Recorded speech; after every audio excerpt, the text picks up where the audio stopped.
Well, it's the Ultimate World Cruise again, Monday, July 1st. We're at the port of Civitavecchia and we've taken a bus into Rome. And the first thing we did was run into some of our relatives near the Trevi Fountain.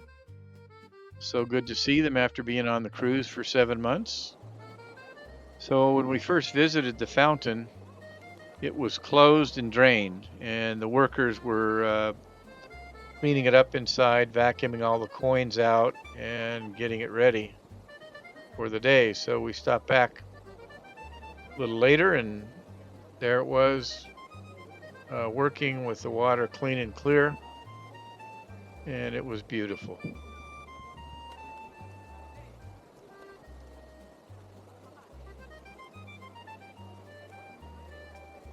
So we do have three objectives for today. The first one was the Trevi Fountain. Second one was to visit the Pantheon, and third was to visit the Coliseum and get a tour of the inside of the Coliseum.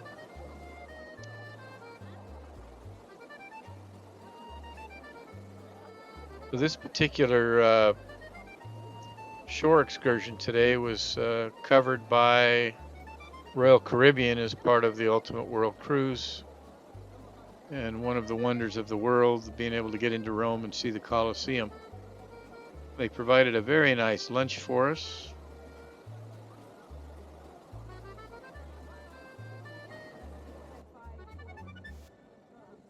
Here we are at the outside of the Pantheon. It's only about a 10-minute walk from where the Trevi Fountain is. And the crowds today were particularly heavy in Rome. And as it turns out, there's a cash line that you can pay cash instead of using credit card or reservations or whatever, and you can get right in with no waiting. So that's what we did. And I don't know. I just know the history that this used to be a Greek uh, structure, Greek temple, and then it was turned into a Christian temple by the Romans, or at least a Christian structure. I don't know enough about the sculptures and paintings inside to be able to give you much background, so you just have to appreciate them for the beauty they bring. There's one sculpture in here that I particularly like. That's a sculpture of Mary, which I'll try and focus in on in a minute here.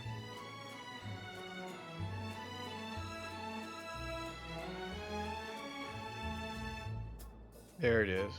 I'll try and get up close to it and let you see it.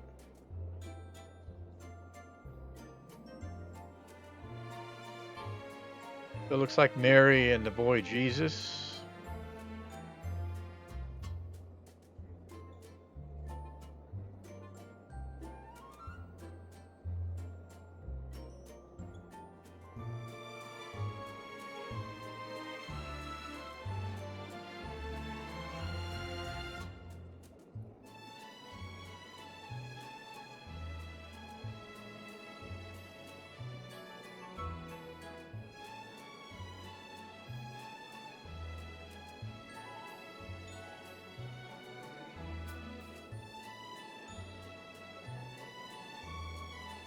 Yeah, the sun was shining in through the hole in the glass in the ceiling, so it kind of washed out the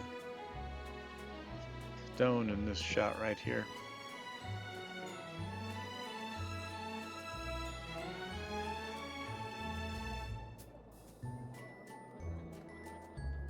Always amazing to look up when you go through the Pantheon and look at that vaulted ceiling. It's beautiful.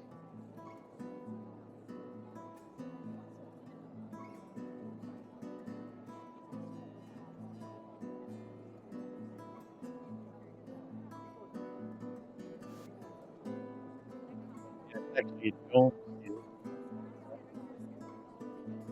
Construction must have been really interesting.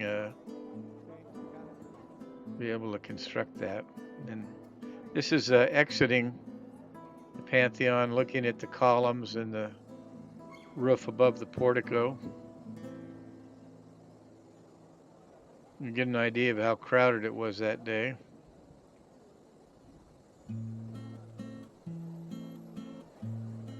So after this, we went back to our meeting point at the Piazza del Popolo and loaded our bus and headed over after lunch to the Coliseum.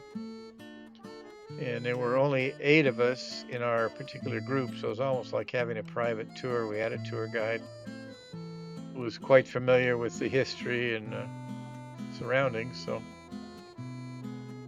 we first went around the outside of the Coliseum.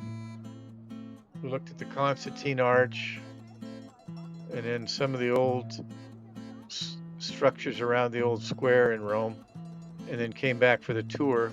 So this Colosseum was built between 72 AD and 82 AD. It took about 10 years to build. And I never realized this. That's the Constantine Arch you see there next to the Colosseum. It's the largest arch in Italy. It's kind of like the Arc de Triomphe in Paris. Anyway, the Romans brought back something like 700,000 slaves when they went up and conquered Jerusalem, and those slaves were apparently used to build this Colosseum. You can see down in the middle where they used to keep the animals. The floor level is the same as that platform where the people are standing, and all the structures you see down below the floor where they kept all the animals and